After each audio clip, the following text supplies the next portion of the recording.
I love the amount of glee that you have, because I feel like you have to have a level of like demented glee to talk about a movie that within the first 5 minutes, Michael Caine is taking his son to go buy guns.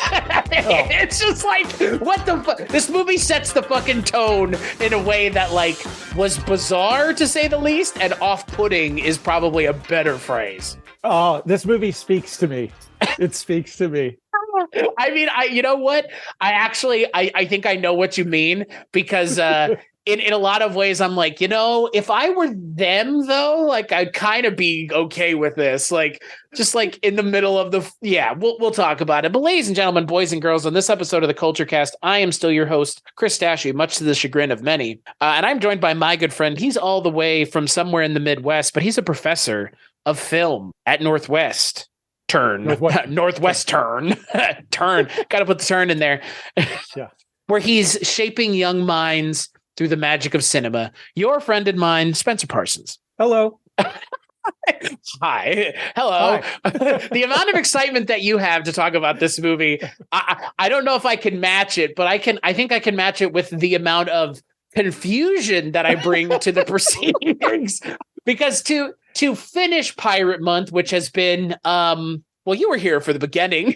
So Yeah. I feel like I'm bringing it full circle now because, well, I'll get to my point about how it comes full circle for me in a moment. But Pirate Month. What a fucking nightmare this month has been. I've seen one other good movie. It was Pirate Radio, aka The Boat That Rocked, which was fun. But I don't think I've watched a movie as strange as the one we're about to talk about, which is the 1980 adaptation of the 1979 book of the same name, The Island. For 300 years, a terrifying secret has been kept from the outside world. Mayday! Mayday! Pirates? I know it sounds crazy, but you better believe me. The Island, the super thriller from the author of Jaws and The Deep. The Island starts Friday at a theater near you. Rated R. So the film is directed by Michael Ritchie, who has directed one of my favorite movies, and we'll talk about that when we get to it. Yeah. Directed by Michael Ritchie, based on a screenplay by Peter Benchley, based on his book of the same name, and it stars Michael Caine and David Warner. Michael Caine plays Blair Maynard, a man who is trying to figure out why so many boats disappear in the Bermuda Triangle. Does he find out why? Yes, he does. Does he figure out who? It's David Warner. Does he figure out how? Maybe. Yes. We'll get into the logistics of what is actually going on, but Michael Caine and his son go to the Caribbean, and then they're kidnapped by French pirates. Savage pirates of the Caribbean. Amazing. Spencer, glorious filmmaking. It is. I'm here. I am here to throw down for this movie. I fucking love The Island, and I did not expect it because.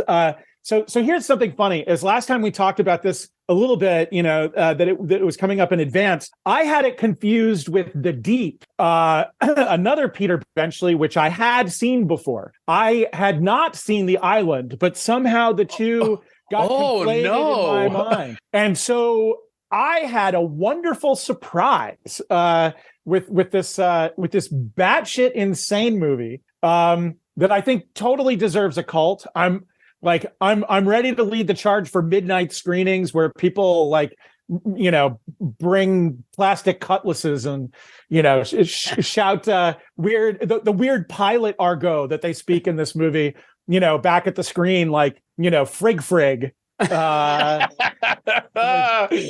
about God. Sex, frig.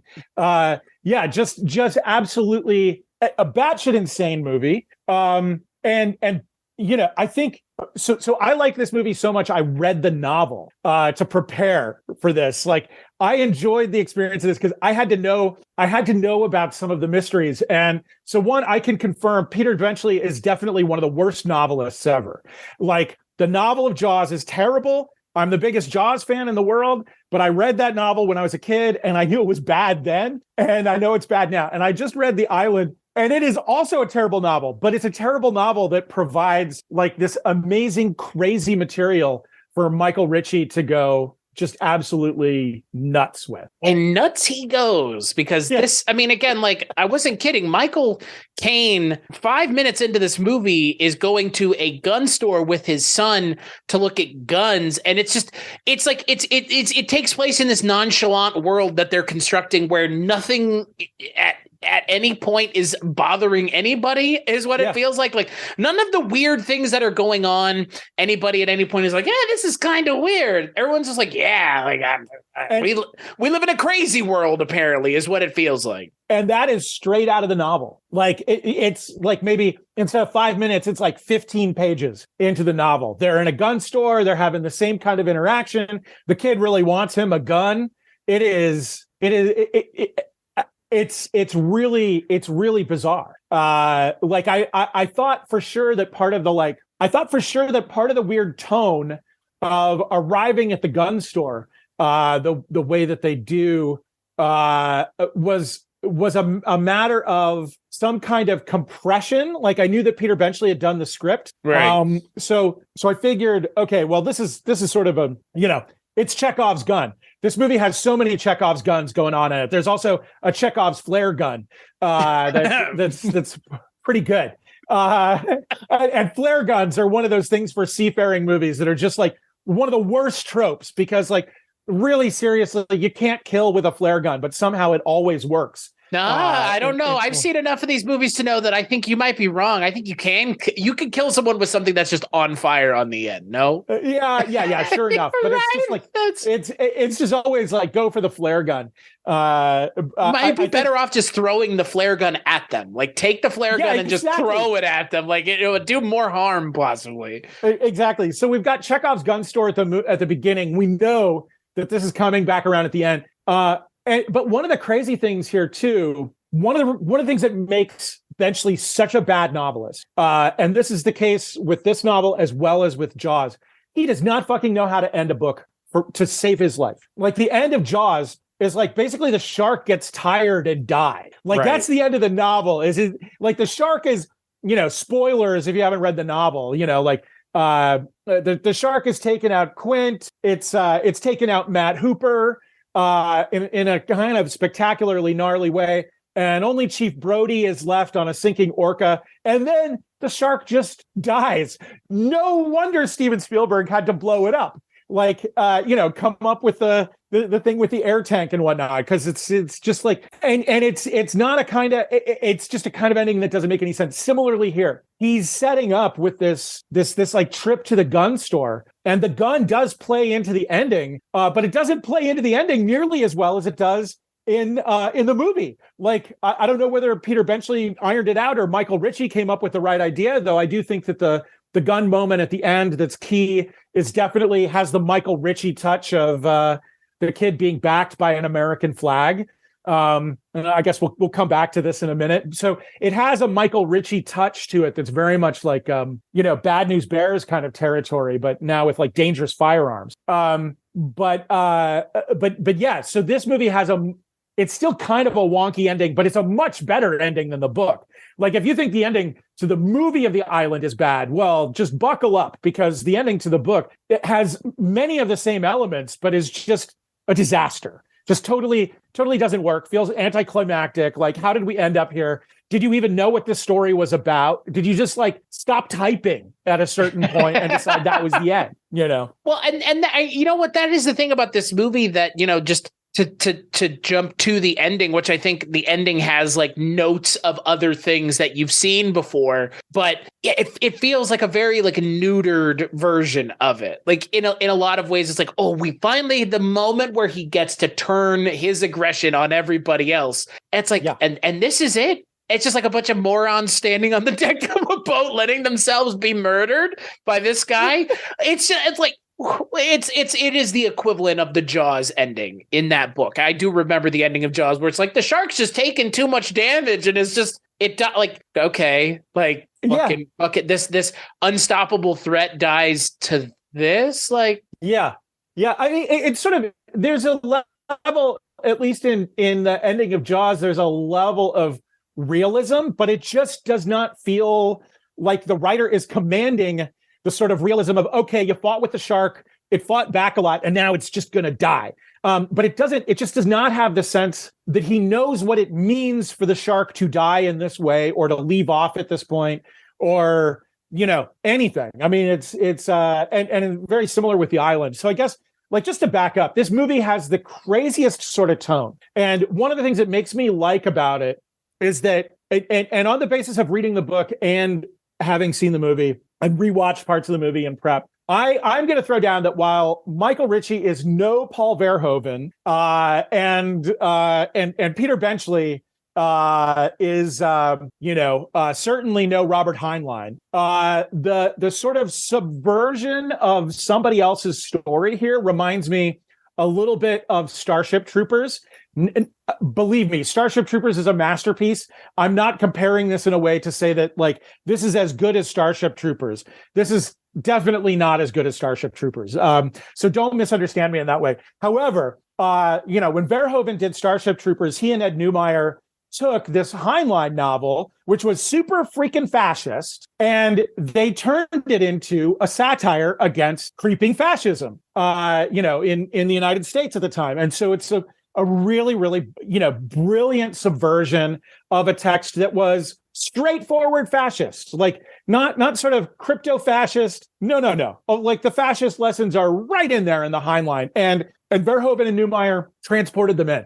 Well, so you got this Benchley novel that's about pirates that have somehow, this band of pirates that has survived to the modern era, and begins with a scene where a father and son go to buy a gun right after, by the way, the father has basically absconded to another state with his child. He has, this is a kidnapping story, which I actually think is like key to the whole thing. And I'm just not sure that Benchley is aware of what's going on, but I do think that Michael Ritchie is aware of what's going on in the way that this goes.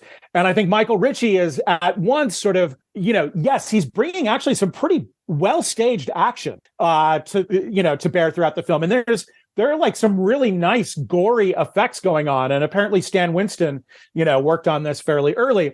So Ritchie is going in for the gore and for the action, but he's like twisting this in the direction of being like, kind of I don't quite want to say satire, because I don't know that it has a firm object that it's satirizing, but a kind of black comedy of like, American life in the late 70s. I think there really is, I think there is a great through line from like Bad News Bears and Smile into this movie, which is completely batshit. And I think that there's evidence within the film that he really means to do this. And I'm going to throw down, okay, spoiler alert for everybody out there, but I don't think you can really spoil this movie because it's so freaking insane while you're watching it. The Kung Fu interlude. Can we talk about the Kung Fu interlude for a moment? Yeah, let's please. So the Kung Fu interlude, not in the book.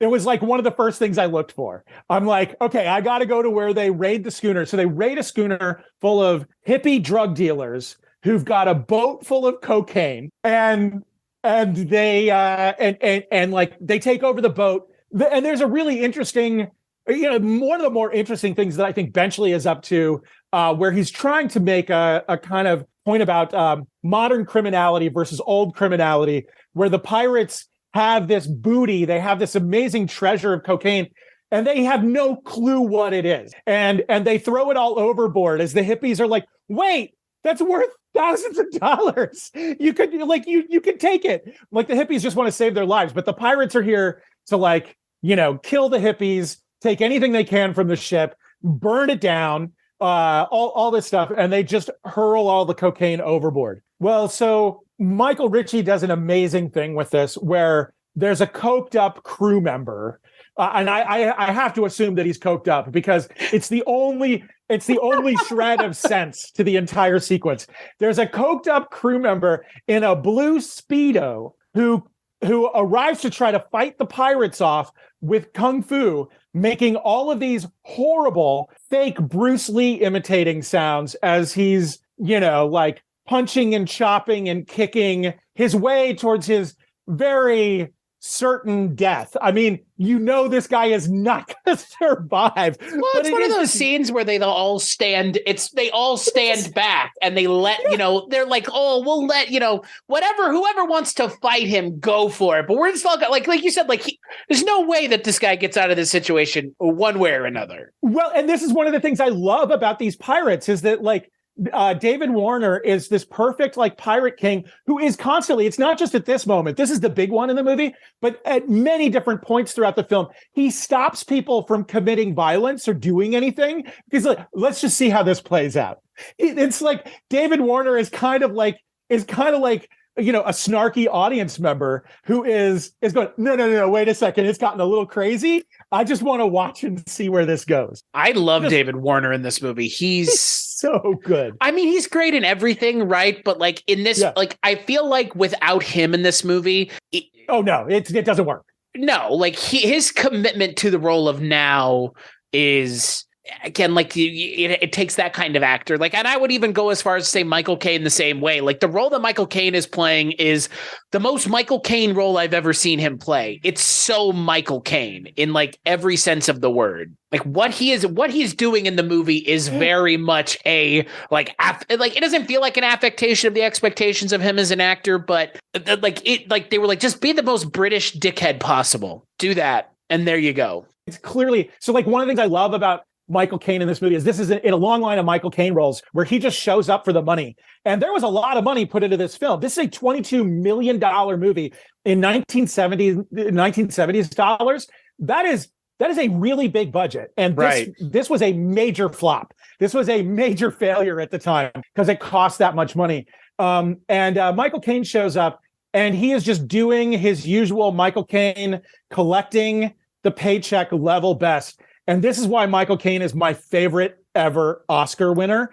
I do not give a shit for the Oscars, but one thing I love about the Oscars is Michael Caine won an Oscar while on set for Jaws: The Revenge. That's my Michael Caine. That's the Oscars I want to believe in. Because he is just clearly Michael Caine's an amazing actor, but he is totally willing to be in all kinds of slummy films. I mean, he's in Blame It on Rio. He's in all kinds of terrible films. In On Deadly Ground. Yes. With shoe polish black hair opposite Steven Seagal. And he has said in an interview, I did it for all the money, but I could have picked a better place to be because they were in the middle of fucking Alaska. Motherfucker took the Jaws job because he got to be in the fucking Caribbean and they were paying him to be there. I would take that job too. Wouldn't Absolutely. you? Be stupid not to. So it's Michael Caine doing that, and then it's David Warner. And David Warner, great villain. I mean, obviously he played so many villains, but this is one where David Warner's presence, and this is also part of why I really love the movie. It's not just that he holds it together; it's that he tips the balance of the film just completely towards the pirates. Right. There's a certain point at which I am not rooting for Michael Caine anymore at all. I'm rooting for the pirates, but the story is more interesting having Michael Caine around to continue trying to get away or whatever, so the pirates can do as much shit as the pirates are going to do. I'm totally on the side of the pirates for the latter part of this film. And so is the score. Ennio Morricone's score. Every time the pirates are going out to the beginning, it's played as horror when the pirates murder people and stuff. Right. But then part of the way through, when Michael Caine is along and they attack this schooner, or they go in and they attack the Coast Guard, Ennio Morricone's music turns into jaunty seafaring music. That's this is really fun, as heads are getting lopped off and cutlasses go through arms and blood splatters everywhere. And there's some really good gore that happens throughout this movie, and the tone just completely shifts. The tone is completely shifted in this bizarre direction where the pirates are obviously horrible. They're doing terrible things. They are just murdering people flat out, and the music is rooting for them all the way, which is, of course, beautiful in Italian style. And I'm so glad that Ennio Morricone was allowed to bring that kind of Italian cockeyed going against the emotional grain sort of energy to this, and that Michael Ritchie let him do it. Well, and I think honestly, that's maybe my biggest problem with this movie is the stuff when they get to the island with all of the pirates is a lot of fun, and it's super weird. And again, like it's just tonally at odds with the first 20 minutes, 30 minutes of the movie. And I think that the first 30 minutes of the movie don't work very well because it's trying to be a horror movie. I mean, the poster is trying to be a horror movie this summer. Most terrifying thing in the water is the island. What fucking movie are you advertising? Like, not this one. Like, no, they did not. This one at all. Because this should it shouldn't have. I'm not saying it should be like a high seas adventure because again, like a lot of the pirates are pieces of shit. But like, can we revel in the fact that their pirates are pirates in this movie? They're unabashedly pirates. Like that's this is the first movie this month that doesn't feel like it's ashamed of the fact that there are pirates in it. Well, and to be frank, going back to Roman Polanski's Pirates, this is the movie I wanted from Roman Polanski's Pirates. Exactly. This is the movie that I wanted. The kind of gritty, weird, so one of the things about it, the casting of all these pirates, and even the way that like David Warner is sort of presented, like he's sort of the big star among the pirates. But this is a band of pirates that have body types and like scars and toothlessness and all this stuff that is not allowed in American cinema. And especially now, like if you made this movie now, all these pirates, however old they would have all been to the gym. And this is Zoe Saldana was in Pirates of the Caribbean. Don't forget, like good looking Zoe Saldana. Like she can't hold a candle to Don Henderson. Okay. No, so it's just like, this is the rattiest, gnarliest band of pirates. And they're stealing children in order to like, juice their gene pool, which I love. And, that's they're bringing in the new blood. They've also got some kind of wacky religion where there's like prophecy around the kids that they're pulling in, and the kids are all down.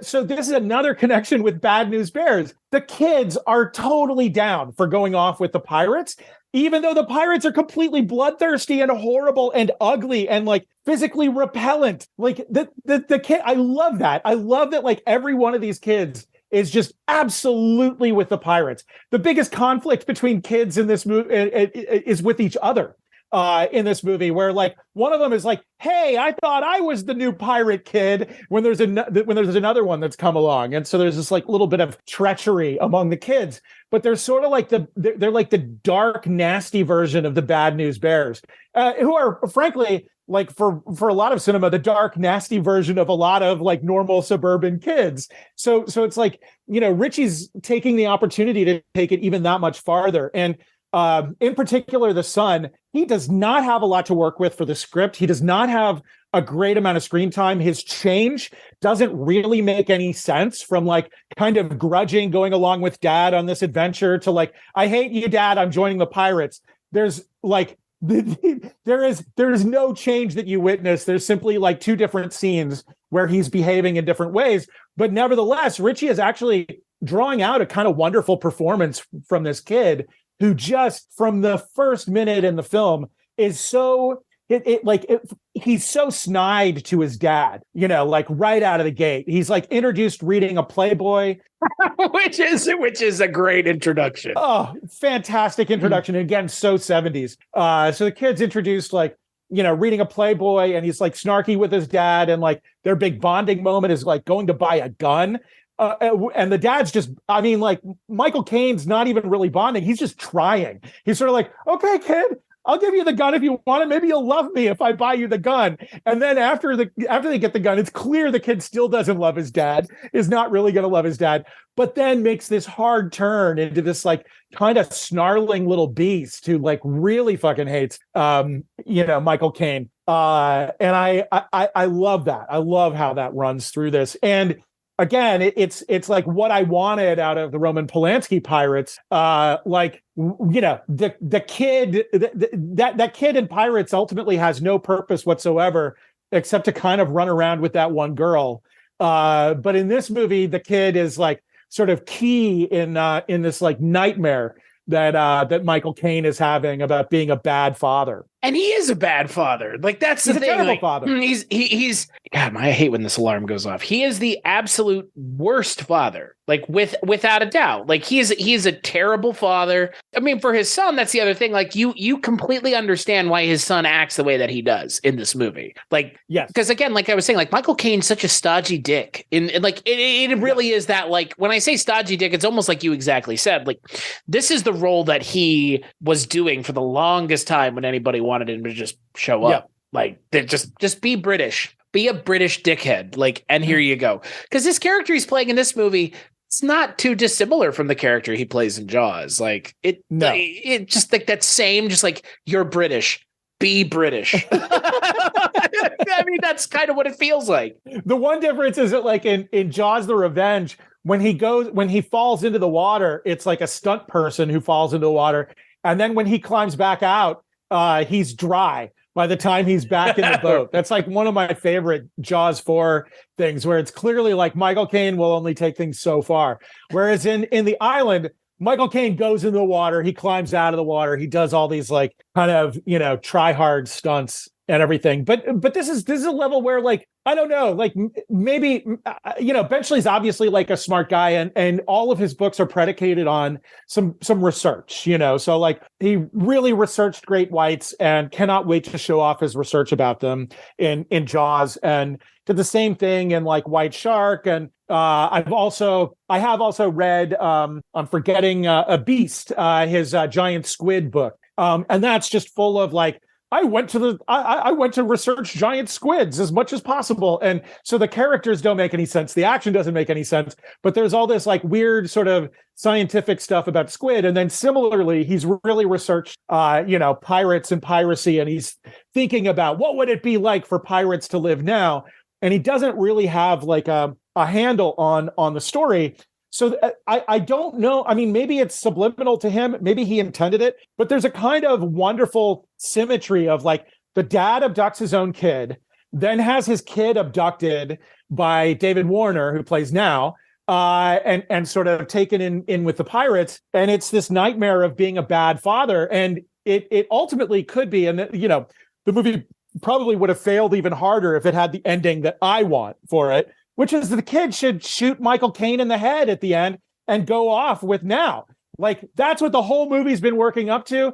Oh, was that not the ending? Is my question. There's no way a studio allows such a thing. There's in no 1979, 1980, sure. Now, I think they would. You think? I think they were more likely to allow it in 1979 or 80. That's interesting. I guess, I mean, I could see you making the case either way. I think now it's like, there's so many places that you could put it. Like, I don't think there'd be anybody who would raise an eyebrow. But at the same time, like, yeah, like the 70s is rife with like people experimenting and not taking the usual way out of a narrative, the expected Western happy ending, which the movie doesn't earn its happy ending. Like, it's an ending for a different movie, completely different movie. Well, and I think Michael Ritchie even knows that, because it's interesting. Like the moment at the end where father and son are sort of reunited does not play as that happy. Like Michael Caine gets there and he rescues the kid, but the movie's not suggesting that it's going to be okay between him and the kid. And then there's this strange coda. I love this coda where like we cut away from Michael Caine and the kid to like looking through some kind of window on the boat, to see a helicopter outside, and we get this dialogue between the helicopter and another Coast Guard vessel or whatever, and they have this funny bit of like, there are, it looks like there are pirates aboard, and then the guy on the other goes, pilots? And then he said, no, pirates, not pilots. And so it's this strange thing of just like the final moment before the credits hit. And then the helicopter continues to sit there, just kind of hovering while the credits all go up on the other side of the screen. It's the most bizarre thing ever. The helicopter continues to hover as music plays and the credits play. And these are just characters from outside coming in to comment on how ridiculous the whole movie has been. It's basically like this little coda to say, Now, wasn't that completely batshit insane? And I'm here to go, yes, it was completely batshit insane, and I'm here for it. No, I'm with you. Like, again, like where the movie ends up going and where the conclusion takes place. And it's, I'm probably going to misspeak, but isn't Dirty Dozen, or is it The Wild Bunch, where at the end it's like a massive like machine gun down? Is that right? That's what it reminded me of. But in that movie, it's earned and they all die. Like, there's got to be some like mutually assured destruction here. And I really thought Michael Caine was going to get lit up as he was lighting up the pirates. Because again, totally, it is weird. The movie feels like it's at odds with itself because Michael Caine is in a way the villain of the movie. Again, like villain is like, right. Like a villain is kind of a weird term because he's clearly meant to be the audience surrogate and the hero of the piece, but nothing about him as a character is remotely appealing. He's such an asshole that, I mean, he almost gets his like island wife killed how many times? Like, I know. And she keeps defending him. It's like, she's also great. I love her performance. She's so weird. And I don't know that she fully makes sense, but the actress is so committed that I'm like, okay, your character doesn't make any sense, but I like you. I like every time you're on screen, I will accept that you are basically a human being playing a device to keep Michael Caine alive throughout this film. Yeah, I kind of feel bad for the actress because she's really like say some words, a couple words, but don't say too much. But like what a thankless role. But like, yeah, like the way he treats her, like it just none of it jibes with me being like, oh yeah, I can sympathize with him. Like, no, I'm kind of just like, you put yourself in this shitty position, moron. Like, yeah, you got what you wanted. I like the idea that the explanation of why all the boats disappeared in the Bermuda Triangle are these moron pirates, but that is a beautiful explanation. makes the most sense, one might say, or not at all, or not at all, or not fucking at all. That's like, right. I mean, there's this whole Bermuda Triangle thing that's like, and this is so it's a natural explanation to a supposedly supernatural thing, where the natural explanation is actually stupider than the supernatural one would be. Right. Like to think that, like, because again, like they're ascribing all of the disappearances in the Bermuda Triangle to these pirates. And like we mentioned, at one point, a Coast Guard cutter shows up and they overtake them. But imagine if it were a bigger ship, like which they claim to have disappeared. Like, how are those pirates even getting on the ship, guys? Like, right. Yeah. Well, there's that hulk of a burned up ship that's on screen a bunch of times early on in the film that people like kind of go around, and it's talked about as like, what happened to that? And it's just like floating out there, which is an image I really love. And I think this movie is shot like really beautifully. It has some like really arresting photography. And definitely like the design work and the visuals and how they spend all this money is like convincing us of the world of these pirates. But the world of the pirates is still like totally bonkers. And it's kind of, I mean, again, this is one of the things I really like about the movie. It really, I think that Michael Ritchie went in for the goofy dream logic of it. That like, if you want to read the movie a certain way, the moment that Michael Caine gets hit in the head and passes out before he's like taken to the pirates, I can totally read the rest of the movie as his like crazy fever dream as he's dying because like somebody came aboard his vessel and hit him in the head. The sort of one damn thing after another, like evolving plot of this movie is so weird. And it's the same in the book, but the movie feels. There's a feeling like it's bought into the weirdness as weirdness. It's not oblivious to the weirdness. Well, and that feels like that extends to like the casting of the pirates, because you have like a bunch of really interesting British character actors, like you said, all playing very unique and distinct, weird looking weirdos, like Frank Middlemass, who's, playing one of the, again, not one of the pirates, but sort of, but Don Henderson and Dudley Sutton and Colin Jeavons, like, just like all of them are so weird looking. Like, like, and again, like David Warner is the least weird looking of all of them, which is saying something. Yeah, but I think they made him lose some weight or something to do it, which is great. Like, so when he takes off his shirt, he suddenly looks weird looking among these pirates. Like David Warner's face is there. but it's like his ribs are showing a little bit and he's like kind of scrawny. I don't know. Maybe I don't know that I've seen him with his shirt off in another movie. That's just maybe what he looked like. But it's kind of a brilliant thing about like creating the world of these pirates, that they really are rangy and they do look like, they talk about how they're inbred because they would be. Right. So they take a bunch of very interesting looking people, push them farther out, like into, real greasy, semi-mutated kind of looking zone. They're all dirty. They're gross, but they're gross in such an amazing and to me, ultimately very, sympathetic way. My sympathy goes to these pirates, and like, Michael Caine, why did you have to show up and like basically demolish this band of people who have been living outside of civilization, for centuries? As one of the characters says, this is you've come to an anthropologist's dream, or it's a line that's kind of like that. There's this population that's been preserved since the 1700s.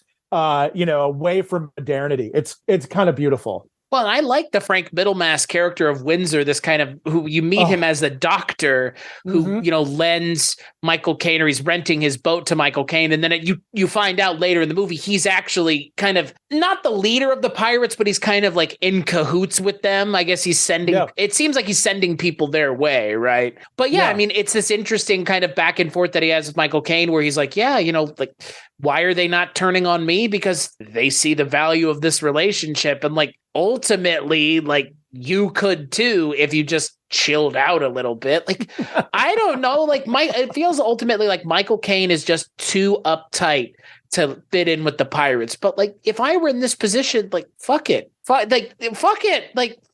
I don't know. Like, yeah, you know what? As life becomes more and more complicated, like, their life looks a hell of a lot more exciting. Like, well, and that they're genuinely murderous and horrible, like, makes it really interesting. I mean, like, it is like that sort of tonal thing. That we've gotten stories about pirates where, you want to go off to join the pirates, or like, Treasure Island. There's like a certain side to like wanting to go along with Long John Silver. That's like part of the pirate mythology. But this is one where it plays them as like genuinely murderous and vile, while still kind of making them interesting. And there's a sort of beautiful, rough sort of humanism to that. And when I say vile, I want to point out that there is a really awful moment of using a giant jellyfish as a weapon in this film. Like,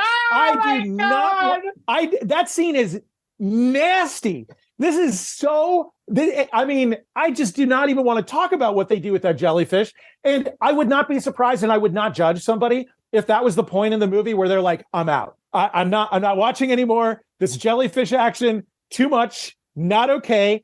Like, in my book, you tried. I sympathize. Some of us will keep going with this. Some of us will still kind of enjoy this movie, but it has some moments that are like truly disgusting. Well, I was mentioned. I am surprised neither one of us has mentioned Jeffrey Frank. When they show up at the island, they stick like pieces of wood under his eyes to make it so that his eyes can't close. And that's an awful image to see. Like, it's so off-putting and like fucking weird, because you're like, what's going on here? Oh, they're like refusing to let him sleep. And it kind of, they go with this scene for a while, and they come back to it. You see this twice where they're doing this, but it's immediately so off-putting that I could feel like you could stop watching the movie at that point and be like, I'm out. Like, this is getting a little like, it's getting a little like rough and weird. And again, like, we talked about this throughout the month, and we mentioned it on our Roman Polanski's Pirates episode we did at the beginning. Like, I'm sorry, but pirates are fucking gross. Like, that was kind of the point that all the movies this month have missed. I mean, pirate radio obviously can be forgiven. Different kind of thing. But pirates are fucking nasty. Like, they're nasty. Gross. They're on the ocean. They don't bathe. They smell bad. They're like scofflaws of the highest order, and they have no problem with raping, pillaging, and murdering. Like, that's the pirate way. Why not embrace it? Why not embrace it? So I don't know. I mean, I think there's a lot that's interesting going on with this. And I read a number of reviews, and for sure the tone is the big problem with this movie. People cannot hang with the tone. they're just that first 20 odd minutes gets them going on like, oh, this is going to be kind of horror, and they're expecting that from a Peter Benchley thing. And by the way, this is not just Peter Benchley as the Jaws connection. It's also Zanuck and Brown who produced, and they also produced The Deep as well. So it's like after Jaws, those guys went all in on Peter Benchley until The Island. And they're just going to knock out one after another. And I think The Deep actually was, kind of a hit, and I expected that one to be good. It has its moments, but like it's directed by Peter Medak, and so I'm like, oh, this is going to be great, and it has some moments to it, but it really gets boring. I mean, the Deep is a totally boring movie. If there's one thing about The Island, it is not boring. It is weird and crazy, and keeps getting into more and more ridiculous kind of situations, and then like after feeling comfortable enough to laugh at it for a little while, it'll spike with some violence that's like, oh no, this is not okay. This is not cute. And then it rounds out with this moment that should be the sort of tragic, in the classic like Shakespearean sense, the tragic ending to the movie, where the kid has the gun that his dad bought for him at the very beginning of the movie, and confronts Michael Caine after Caine has like murdered all the pirates with his giant machine gun, and the American flag is like rippling behind the kid's head as he points the gun practically into the camera, to shoot at Michael Caine. And it's like, go through with it, kid. You got to kill him. That's the real ending to this. That's the tragedy. That's the nightmare that this like bad father has been living. That like he's a bad dad, and his son has gone over to the dark side and is going to murder him. And that's my ending. That's the ending I want. And I think that is kind of the ending that Michael Ritchie wanted, but then they had to like do a couple more things because like there's a failure of nerve and the kid can't kill his dad. And so they got to chase around the ship and then finally kill David Warner with the Chekhov's flare gun. Well, and I fail to understand. I mean, other than just we don't think that the audience can handle a complex or possibly quote sad ending unquote, which I get. Like I get that hesitancy there, but why tell this story if that's not going to be the payoff? Like in a lot of ways, it feels like this is the kind of story that has to have that kind of ending, and to not deliver on that ending feels like there needed to be a reassessment of why you're telling this story to begin with, if you're unwilling to commit to that ending. For sure. Right? Yeah. No. And so it is definitely a compromise. It's a compromise that like, I will say fails the film much as I like it. 100%. And the only reason I will permit this terrible ending is that it does not seem happy between Michael Caine and the kid when Michael Caine finally rescues him. The like looks on their faces are kind of fucked up and traumatized, and this is not going to be ultimately like a great bonding moment between father and son. And then that ridiculous thing with the helicopter, which is, like, look, these are kind of crappy saving moves to try to salvage something that's like not a good ending. So it's still not good. But I guess I appreciate the little bit of like, yeah, we wanted to end it the right way, but we can't. So here you go. Well, and like for me, it feels like the way to end it, like you've said, if you want to kind of maybe gild the lily a little bit, and maybe, give yourself a little bit of a backdoor, is do what you were saying, have the American flag, him framed in the shot, and then you cut to black and you hear the gunshot, and that's it. Totally. And then you like, did he kill his dad? Did he fire in the air? You don't know. It doesn't matter. The movie doesn't give you any more than that. And you can write the ending in your own head. Like, may even just give us that. Because like, again, Chris, I'm going to recut the movie to do that. And it's going to be the ideal version of the film. It'll be my fan edit. Just one The Island. The fan edit of The Island. The most absurd thing. But man, I'm really serious though. I would love to see this at like, midnight or kind of cult screenings, because I do think it has this like really strange, not totally controlled, but like dreamlike sort of tone that is rare. And okay, so I've made a case for it being intentional on Michael Ritchie's part. Maybe it's not intentional. Maybe he just fucked up. I don't give a shit. I love this tone. I love this weird, erratic, like kind of mercurial tone to this movie So if it's a mistake, I'll be the Bob Ross for the island and say it's a happy accident. Just don't tell me it's a mistake, and I can assume that you did it on purpose. Like exactly. Until you say it's a mistake, it's very much intentional. Good job. Like yes, intentional. I meant to do that. Yeah, yeah. Well, that is the other thing about this movie. To mention Michael Ritchie. I mean, he directed Fletch, which is one of my personal favorite movies. Totally. And I don't know what he brings to that movie in a lot of ways, but I know what he brings to this movie because it is readily apparent that he has a very much a grasp on what he wants this movie to be. Even if it's, again, like, even if that is not imminently successful, I think he, like you said, he kind of understands where he personally wants to go with this story. Yeah. And yeah, there does feel like a little bit of like fighting with, maybe not with yourself, quote unquote, but the, studio or Benchley even, to fight for a different movie, because there is another movie kind of poking out through this movie that I feel like would have been a lot better. But also I think it would have been very much not like the movie was successful, but even less mainstream of a movie. Right. Yeah. More challenging of a movie. Totally. I think, I think that there is a more challenging version of the movie that's like, trying to get free, and it works enough of the time that I was just surprised. I was really surprised by this movie. I did not expect this to be good at all. No, it's not as good as Jaws. However, like, I will classify Jaws as totally a Steven Spielberg movie. Totally belongs to Steven Spielberg. Stole it away from Peter Benchley. I'm going to throw down that this is the best Peter Benchley movie. This kind of captures the fucked up, wayward, bad writing spirit of Peter Benchley and turns it into something that is like kind of wonderful trash. And I don't mean that as like a so bad it's good sort of thing.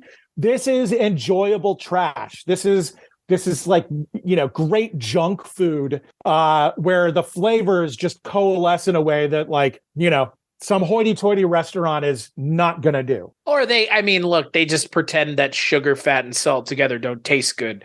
This movie has no problem telling you that's the case. Yeah, sugar, fat, and salt all the way. Yeah, and that is the thing about this movie that I do appreciate. And like you have said, I mean, it's in a lot of ways, and I would implore people who are interested in finding this out for themselves, go read The Godfather and then watch the movie. Go read Jaws and then watch the movie. Two very different movies, two very different books, but the movies are also different from the books because The Godfather is exceedingly trashy, exceedingly trashy. But you know what? I loved it for that. Because again, it's taking the world and being as honest with it as the source material wants to be. And look, the Godfather movie has pomp and circumstance, and it's got that great score, and it's got the Godfather love theme, and all of that elevates it into this romantic idea of what the mob is. The book ain't that way at all. And Jaws the book, Hooper is plowing Brody's wife like multiple times, just giving it to her, giving her the great white. And there's none of that. And there's none of that in the movie because that doesn't jibe with Steven Spielberg. But this, Michael Ritchie clearly does not give a fuck. And I appreciate that because, Peter Benchley's stuff is not this like family story bullshit that Steven Spielberg just loves telling and will never stop telling because he loves telling stories about families. Do they have sharks? Do they have dinosaurs? Do they have the Nazis? You tell me who it is and I'll tell you what family Steven Spielberg's in. I mean, fucking War of the Worlds became the most Steven Spielberg thing ever when he turned it into a movie. Even his stuff's one note, but he takes the multi-notes of other people and boils it down. I think this works because it's not all the way boiled down into some like kind of pasteurized bullshit. Like it could have gone further in the like the column of just like, let this be weird. And again, like it is pretty weird, but it doesn't go all the way. And I wonder why Benchley chose not to end it that way, even in the book. I wonder what his reasoning would have been. Because I couldn't find him speaking to why the ending of the book is the way that it is, other than he just isn't a good enough writer to have realized that that's the ending. I'm not saying we are, but like that feels like such the obvious conclusion to this story that like, why set it up that way if you're not going to pull the trigger? No pun intended. The book builds up more to whether the book just doesn't know what it has. The book builds up to whether Michael Caine's character is going to kill the kid or now is going to kill the kid.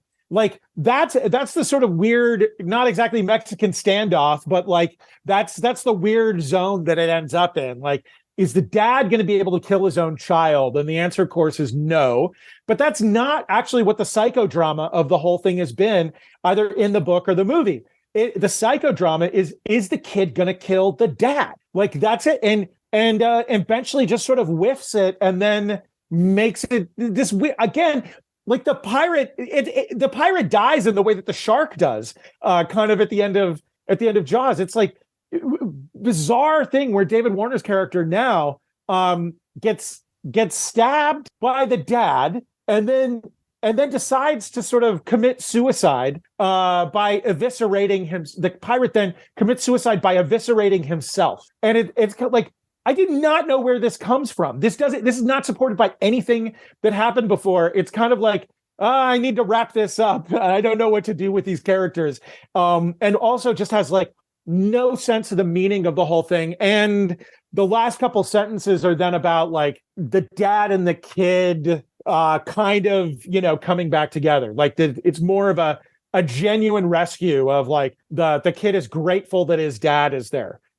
Is sort of the ending after the pirate like pointlessly kills himself, in Jaws, the shark just kind of like floats and dies.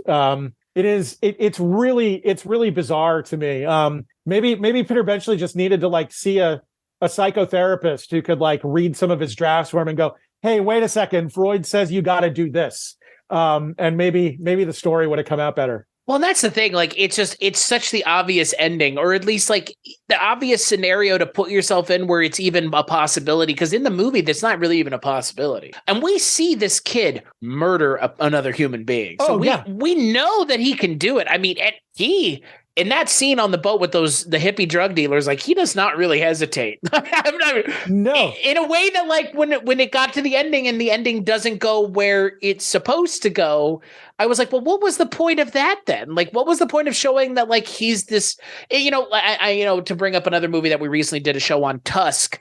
At the end of that movie, he goes full walrus, right? And like, okay, like you have now embraced that and you have lost your humanity in the process. Like, that is what this story is supposed to be, is losing your, quote, humanity or your connection to polite society in the process of becoming a pirate. Like, like you said, like why Peter Benchley misses that. Like with Jaws, it can be forgiven. Like, a air tank in the mouth. Like that's Mythbusters said that's not happening anyways, but fine. For dramatic effect, it works in the movie. In the book and in the movie, the ending does not work. And it hurts this movie irrevocably. Yeah, it does. It's a shame because it makes it feel like Michael Caine gets away with being an asshole the entire movie. Yeah, no, that's right. That's right. And because I'm not rooting for him at any point in the movie, just like you said. Like, there's no point in this movie where I'm like, Michael Caine is a hero that I can like identify with. It's like, no, this guy's kind of a dickhead. Like, and he got himself into this situation. Like, well, and it's also it's baked into Benchley's conception of the character. So I'll give Benchley points for honesty here. The character in the book is really like this journalist who's his whole thing is like, oh, I'm stuck with my kid, but I'm like really a super ambitious journalist who wants to go do this job to like break this story about the Bermuda Triangle. And clearly there's a path to just like filing the story that the editor wants and staying home and being good to his kid. But instead he's going to like drag the kid along on this like, sort of ridiculous thing to advance his career. So the character is definitely an asshole, in both. And the book sort of underlines that more. And, again, like Benchley doesn't write likable characters, which can be good. But he's not a good enough writer to make that work. Like in Jaws, when there are no likable characters, it's sort of a disaster, for that book, and makes it just kind of, vile by the end.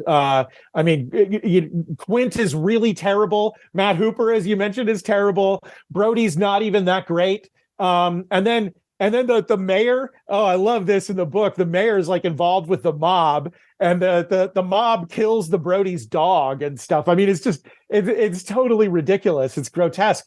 And it's very similar in The Island. There are no likable characters, but Benchley is not the kind of writer who can make that work. It's just this question of why do you see people this way? What kind of misanthropy is this that's being brought out? But again, I think that that's great for Michael Ritchie, who has this kind of jaundiced eye, where people are fun, but they're fun by being kind of awful, like Fletch, exactly, or like Mathau in the Bad News Bears. He's like giving beer to the kids, and kind of only has these moments where he rises to being a proper adult when the kids are definitely wrong. It takes the kids' kind of id and lack of experience, while also, while misbehaving and stuff, for Walter Matthau to kind of come around to being a decent authority figure. And that really, that's like a kind of humor, that's a kind of dark comedy that really works, and where Ritchie makes everybody, in the Bad News Bears, makes everybody likable in their kind of rangy unlikability. He doesn't quite pull off the same thing in The Island, because the character writing is just not that good.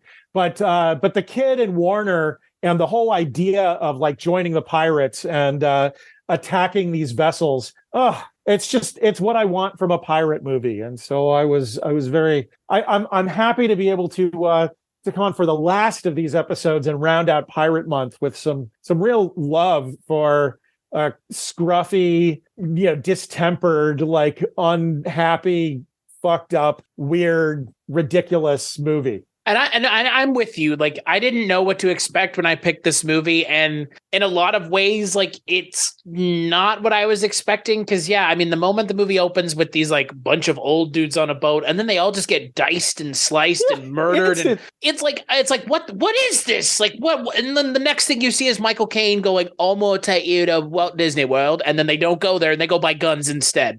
It's what? Whatever the fuck this is, I'm on board with it, and that for me, I think is why I'm glad that you are as effusive about this movie as you have been, because it made me, through your effusiveness, enjoy the movie more than I thought I was going to enjoy talking about it, at least. I am remembering it more fondly because you have a very strong opinion about it, and I can see exactly where you're coming from, and I agree in a lot of ways. I think the problem with the movie ultimately for me is it's the best of the pirate movies I've seen this month, which in a lot of ways is damning it with faint praise, but it is a fun movie that totally deserves to be reappraised by a certain audience. I'll say that much. And look, Shout Factory re-released this in 2012. Yep. In 2011, It was an Amazon exclusive on through Universal. So it's not like this movie is not, out there in the 21st century, but it's definitely not something that's getting remembered as fondly as, say, like you said, Bad News Bears or even Fletch, for that matter.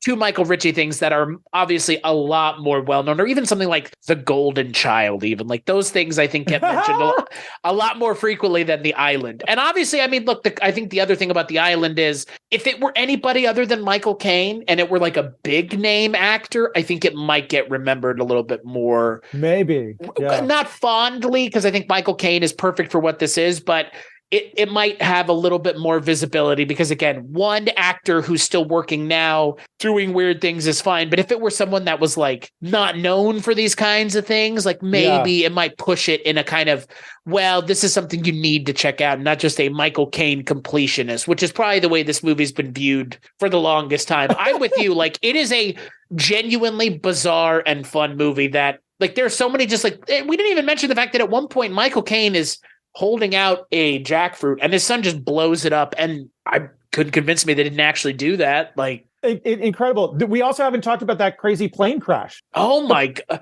Hey, it's going to be a little bump. What the fuck are you talking about? That does not make any sense whatsoever. And then like the pilot's reaction after his plane blows up is like, yeah, well, I guess we all survived.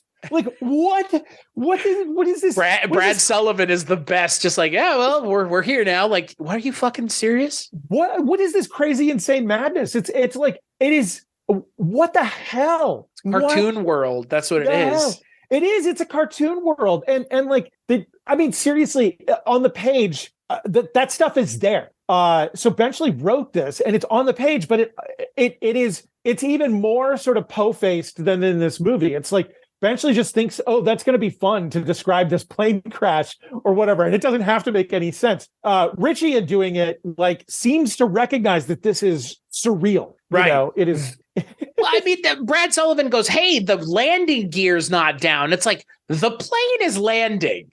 Like, the plane is landing. Well, also, his plane is feet off the ground. Feet off the ground. Off the ground. What's also crazy about it is, like, then landed in the water. They're coming in on an island, like, you know, pull up again and like go land in the. What the hell is going on here? He just goes, it'll just be a little bump, and it's like the plane exploded. Like, oh, and there's that giant pig on the plane too. I felt so bad for the pig. They like spend a moment with this gigantic freaking pig that's like absolutely like this is the kind of thing that you cut out of a movie because it doesn't make any sense. And I'm amazed that it's still there. Like, you get to the editing room and go, what does this pig have to do with anything? It has exactly nothing to do with anything in the film. And they spend a couple of moments on the pig before they take off in this plane. And then the plane explodes. And there was a part of me just like so worked up about like, oh my God, the pig like died in a fire. It's burned up all the way. It's burned up. Yeah. Smells like bacon on that field. And then we haven't mentioned Zakis Moke, who shows up and I guess just kills Brad Sullivan. It's just like leaves it. He's like, hey, he'll last like a day, which is, you know, not as long as they left him out there. Probably they're like, oh well, bye. I love him. Yeah, this is such a strange movie, but one that, like you said, like, it's fun in a way that things just fun and discombobulated in a way that, like, if movies like this aren't allowed to come out like this anymore. No, they're not allowed to come out. This is definitely like one of those last of the 70s, like, kind of misbegotten studio specials.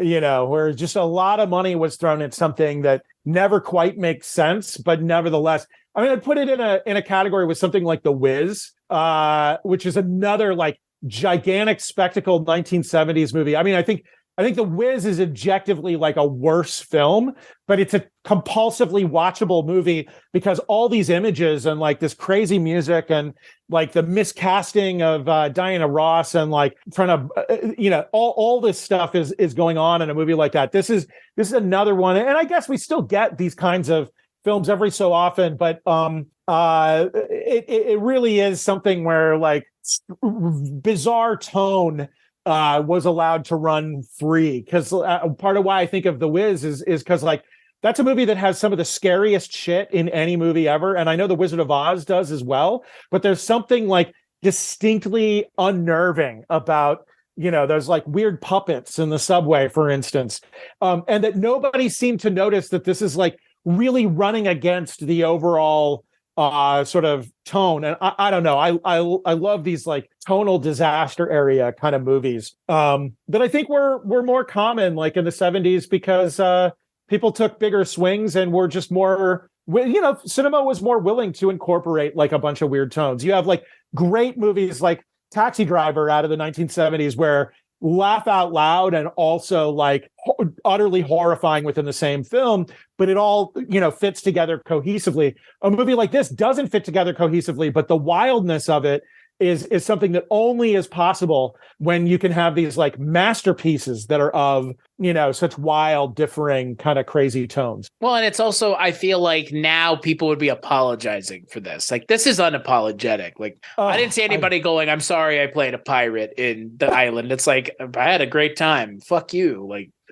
oh yeah, no, this movie has big fuck you energy. Yeah, I mean, it totally does. Like, and if it had had the ending that it should have had, then it really would have been like a big fuck you to the kind of establishment. Like, and that's the thing. Like, it feels like the movie should have taken the establishment to task as far as possible, and it just for sure. And like, why not give us that? Down with the fucking man. Like, down with the man. Like, fuck him. Absolutely. Well, it's a very down with everybody kind of movie in an interesting way that I find kind of wonderful in this 70s moment.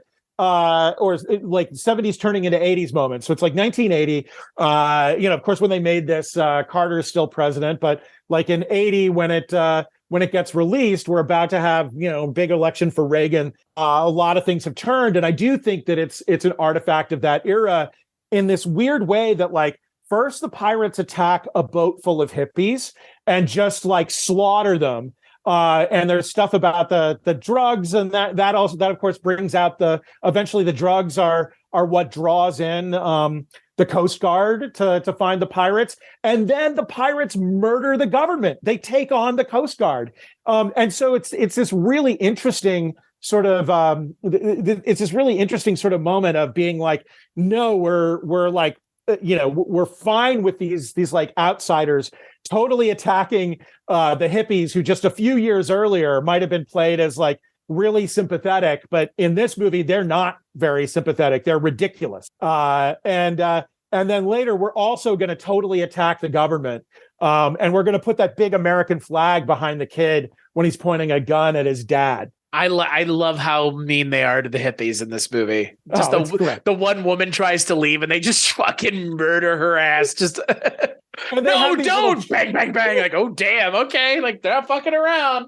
And they have these little trials for people and judge them to be sinners and throw them off the boat. It's just like, oh, it's so good. Yeah, I love these pirates. No, these are the pirates that I've been waiting for all month, and they did not disappoint. I mean, again, like, frankly, I could have had a movie where there's no Michael Caine and it's just those pirates doing pirate stuff. Like, oh, 1,000%. I mean, like, if there was to be a sequel to this movie, it should just be like this kind of band of pirates going around and attacking people in the most spectacular way. Right? Modern day weird pirates, anachronistic pirates. Like, well, sure. Like I just watched Swarm, and that's basically like, a serial killer who in every episode is going to find new people to kill.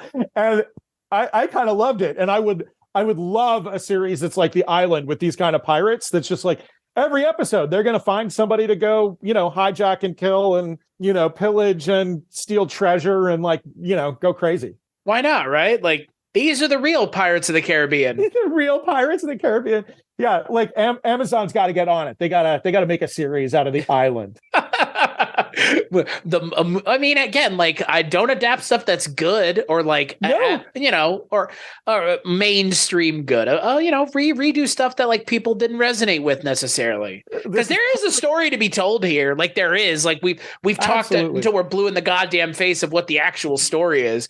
Just because Peter Benchley didn't want to write his story the right way is not my fault or your fault. I like how that's our big takeaway is like Peter Benchley just really like fucking staring him in the face. And it's like, no, never mind. Like, whatever that is, I'm not doing it. Like, okay, dude, why? But in a weird way, that's also that's like part of what I love about it. Like, a better writer might not have been as this fucking insane. Yeah. They might, like, a cooler head would have prevailed to like rein in, some of this stuff. And because Benchley really added the kung fu to the script, mind you. Did Benchley add it or did Ritchie? I don't know. I mean, I like.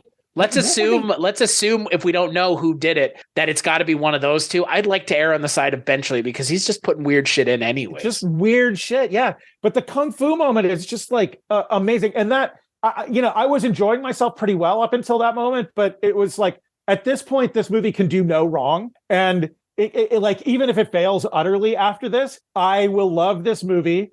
And in the future, I'll watch it again up until the kung fu scene. But it keeps giving after the kung fu scene. That's definitely the high point of the film by far. The kung fu scene is where it truly becomes like the most bonkers and the most what I came for. But that said, it does not disappoint until pretty much the very end. It keeps delivering insane weirdness with this group of people that are just not what not exactly what we would normally imagine or what we would get now. And it feels so awesome and freeing to have this kind of this sort of bad writing taken seriously by technicians who can deliver, like Michael Ritchie and this like group of filmmakers can actually deliver on this really crappy book script story. And that's there's something wonderful about that. Well, and as someone who reads a lot, as I'm sure you do, like I love a good just like paperback, like I like a good, like I read Brad Meltzer last year, Book of Secrets. There is no Book of Secrets in the book, which is the funniest part.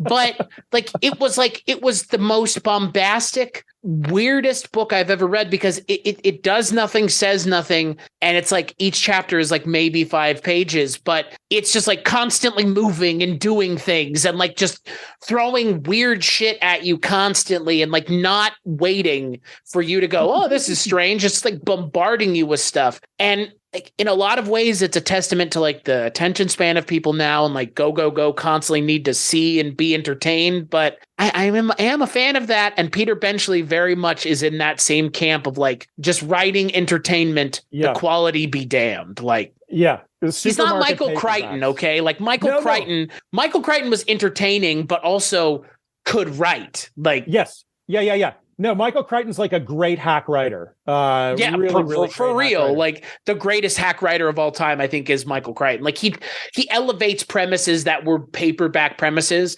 to a movie that Steven Spielberg could direct. Yes. Which, I mean, draw the parallel to Jaws. But I gotta say, so you got me into Jurassic Park now, but I am, and I guess for our listeners, so they kind of have a sense of where I'm coming from, I will say that the absolute best of the Jurassic Park movies is The Lost World, because it is the craziest, meanest, most sadistic of all those movies. And absolutely 1000% when Jeff Goldblum's daughter defeats dinosaurs with gymnastics. This is brilliant cinema. I will not take any argument about it. You're wrong if you think that that's bad. That is objectively great and amazing.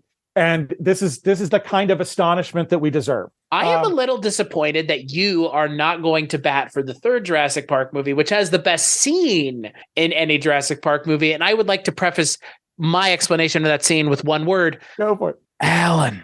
The talking velociraptor in Jurassic Park 3 is like, it existed to be in the trailer. It existed to be a weird little thing in the movie, but it makes no sense. And no place in any Jurassic Park movie does a talking dinosaur need to exist. But apparently we got it. I'm there with you in spirit, but it's just Spielberg is so much more sadistic than Joe Johnston. And when Spielberg is let loose with because this comes up in Spielberg's films. I mean, like when people were surprised that the opening of Saving Private Ryan was like so horrifying, I was like, did you not watch Temple of Doom? Did you not watch Jurassic Park 2? Like, this guy he can be really, really nasty. I mean, there's part of what's great about Jaws is that as much as it's a family thing, that movie is nasty in a couple of moments. Like when that kid gets eaten by the shark, that is gnarly. That is like not fucking around and is a genuinely upsetting kind of like horrifying thing. Spielberg can definitely be sadistic, and the gleeful sadism delivered with like all the Spielberg panache is great. But I am also here for Jurassic Park 3, and I'm a believer in any movie where dinosaurs eat people. So I'm with you. I do love the second one. I mean, the second one for me, like I love everything about the first two movies. I'll be perfectly honest. Like all the promotional stuff and just the color schemes of the movies and everything about those first two movies. Just like I was the right place at the right time, the right age. But yeah, man, like those premises of those books are pretty schlocky, and Michael Crichton is just better enough than Peter Benchley. But like exactly, and I don't think of Michael Crichton as like a great writer. I think of him as a guy who has really fun ideas. Yes. Like Timeline. Like go read that book. Tell me that the movie isn't a pretty good approximation of the book, because the movie's not great, but neither is the book. Like, it's not a serious work of fiction, motherfuckers. Like, they travel back in time and fight in medieval knights. Like, what do you want? Like, what do you really want here? Well, so while we're on the supermarket paperbacks, I'm just going to throw out that I wish that there was an equivalent of The Island for a V.C. Andrews novel, because like that trash is so delicious and so ready for cinema, but there has never been a Flowers in the Attic movie or anything that like came close to like delivering on the, ridiculous, dreamlike, fucked up incest porn promise of that trashy paperback series that like, teenage girls throughout the 70s and 80s all carried around in their backpacks to school. I have never heard of this book you were talking about. Oh my God. There's a whole world of them. And like, I never read any of them until just like the last year. And I read them for research for a project that I'm trying to write. We'll see where it goes. But they were this thing that like these older cousins of mine, when I was like a little kid, carried around, and they had there are these paperbacks that have little windows in the cover. So there's like a picture of a house with a window, and then but it's like a literal window. So you open it up, there's a hole in the cover to like then show a picture of these like sad, weird kids, inside. And at any rate, there are these like gothic novels for like sullen teens. They're really trashy and gross. They were a huge hit, and all these like teenage girls read them, and like I had this fascination with them, because basically every teenage girl that I had a crush on from the age of 8 to like 19 at some point carried around V.C. Andrews novel, and it was like those books became this kind of like weird siren song to me. Interesting. So they're like, they were popular with teenagers, but they're not appropriate. Like they're sort of very much like Peter Benchley is just going to go to weird, grody places, in a story that's just supposed to be about a shark and defending a town from a shark. He's got to do like, ridiculous kind of, gross sex between Chief Brody's wife and Matt Hooper. Similarly, these V.C. Andrews novels just are like a little too gross, with these stories about, children locked in an attic together, by family members, and like the naughty things that they get up to. Really, really gnarly. But it's a kind of supermarket pulp that I think Benchley is in that category. And I think he was lucky enough to, one, of course, get Jaws, which hit the jackpot. You get one of the greatest American movies of all time made out of your dumbass novel. And then The Island actually captures the sort of supermarket paperback, like sleazy, gnarly, tonally obtuse, kind of spirit, and just delivers the goods cinematically. A much better movie than book. But in the way that the movie is better, it also captures the book, whereas the movie of Jaws leaves everything in the book behind. Well, and I was going to say, like, when I think about Jaws, like, it really is like the McRib of movies. The source material is fine, but like the product on the other end is like barely recognizable to what it was meant to be. Like, yeah. That movie is so different, but so much elevated beyond where like Hog Slop deserved to be. I'm not saying the book is Hog Slop, but like compared to the way the movie's talked about, though, like Jaws is considered like an American classic. Like nobody talks about the book. Nobody's talking about the book ever. Like some people probably even forget that it is a book. Like, yeah, probably. Like Spielberg does what Spielberg does way too well. Like in a lot of ways, like Jurassic Park, the book is good. Jurassic Park, the movie is good. They're not very good versions of one another, but because it's Steven Spielberg, it's good on its own. Yeah. Yep. Like that's what it is. Like Peter Benchley and Michael Crichton both really lucked out. Let's just put it that way. I would love if Steven Spielberg adapted my book. I mean, the whatchamajiggy, the other guy tried, and Steven Spielberg couldn't work the magic for a third time. The what's the dude? The Ready Player One, Ernest Cline. Oh, right. Yeah. Yeah, it's like he can work his magic up into a point, but now that's some hog slop. Sorry, I have very strong opinions about that book. I couldn't read it. I have somebody told me about it and I was so repulsed. Pop culture Tourette's doesn't excite you? Yeah, I mean I don't have that many limits, but like Ready Player One is one of my limits, and like The Human Centipede is another, where it's just like all I have to know is the premise and I'm out. Oh, that's fair. That's very fair. Two very different sides of the coin, but fair nonetheless. So, Spencer, final thoughts on Peter Benchley's The Island. I love it. I love it. It's ridiculous. It is not a good movie, but it's a lovable movie. It is not a bad movie.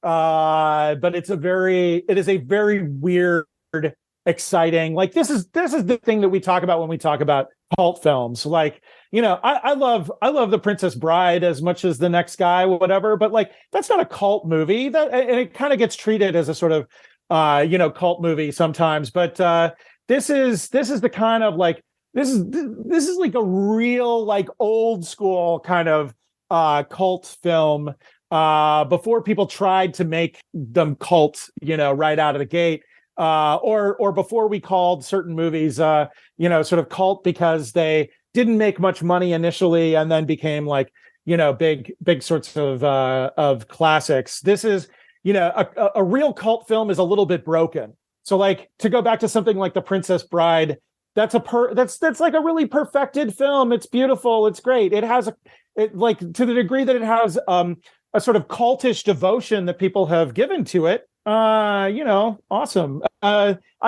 feel kind of the same about a movie like Harold and Maude. Like that's not a broken film. That's it has a darkness to it that makes it not necessarily to everybody's taste. And it had a cult in that it opened poorly and then eventually ended up in like this Minnesota theater for a really, really long time. But The Island is something a little bit more into the true crazy cult zone of a movie that's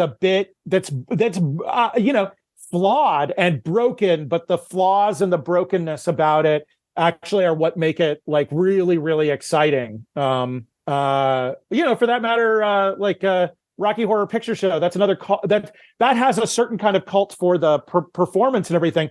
But as a film, I think it's actually like kind of too good in a way. Like a really, really great cult film has to be broken. And so that's the basis of my love for The Island. It's an island of misfit toys, and I'm here for it. No, I agree with you. I feel like the term cult movie gets thrown around a lot, and this movie is ripe for reappraisal. And I think a lot of people would resonate with the weirdness of this movie. And again, Michael Caine's career being what it is, and him being kind of a meme. I mean, anybody who can have an impersonation done of them is memeable, or at least mimetic to most people. So, totally. Michael Caine, I think being in this movie should bring more eyes to it. But I think, this is a movie that is a lot more fun than I was expecting. And it goes places that I wasn't expecting. And that yields up a tone that is all over the place. And I think you're right. Tonally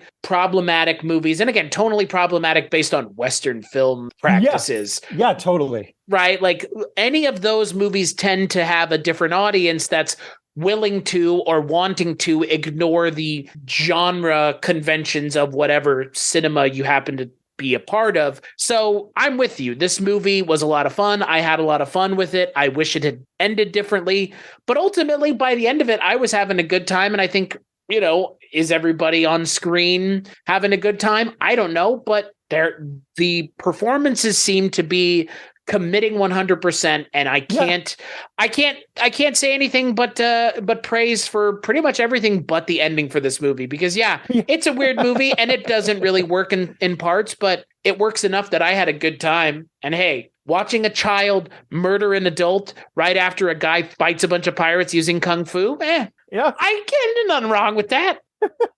And now frig has entered my lexicon. Frig. I think that's, I mean, like, we barely even mentioned it, but there's like a whole language they created. This movie's just, there's a lot going on. So there's a lot. Check it out for sure. If you're on the fence, it is, you will definitely have fun, at least, which, in this day and age, like, having fun is like 3/4 of the battle. So absolutely. Yeah. So on that note, let's take a break and we'll play a preview for the next Culture Cast. I got my feet on both sides of the fence. I planted them there a long time ago. Sometimes I see a look come into your eyes, Lou. I can't explain it. It's like something terrible is happening to you deep down inside. All I can do is wait until I split right down the middle. Schizophrenia. Acute, advanced, incurable. Don't say I'm not that kind of guy, because you just don't know. Within the mind of this man, within your mind, lurks an evil, screaming to be set free. Are you all right? Stacy Keach in The Killer Inside Me. So that's right. On the next Culture Cast, we're going to be taking a look at a movie that comes from a book, because all the Culture Cast next month are movies based off of books.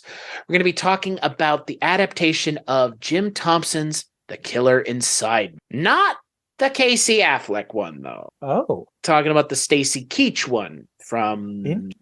I know that the Casey Affleck one is not very good, and I've watched parts of it, and I have no interest in watching Casey Affleck. So I don't have any interest in watching Ben Affleck either. It's an Affleck thing. So we'll be talking about The Killer Inside Me. Until then, Spencer, where can people find you if they were looking for you around the internet? Well, I guess until I am not and never will be verified on Twitter. But that flaming dumpster fire that still goes on, you can find me there at Spencer_Parsons, where I'm going by Zalman King, because I might as well, because Zalman King's not alive to complain, and I am unverified. You don't want to pay to get verified?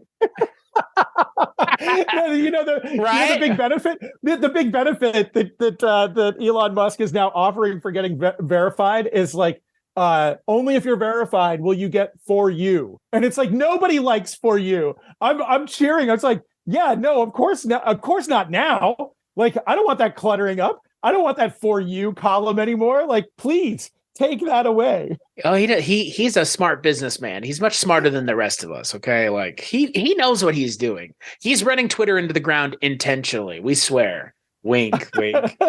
God, I fucking hate social media. So good on you for mentioning it, but I'm not going to. You can find me at weirdingwaymedia.com, where this show and all the other shows I work on can be found. So that's where you should go for that. As for this show, culturecast.com, patreon.com, like, rate, and review the show. You've heard me say it before. I'll say it again. And I just did. Spencer, thank you so much for joining me. It's a blast as always.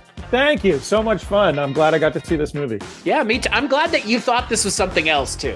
I'm glad that I didn't even comment on that, but I'm so glad you were like, I think this is going to be one thing, and it is not that. I love that, and that you enjoyed this. I feel like is just, that's icing on the cake for me. So it certainly was for me too. Yeah. So as always, we'll catch you on the next episode.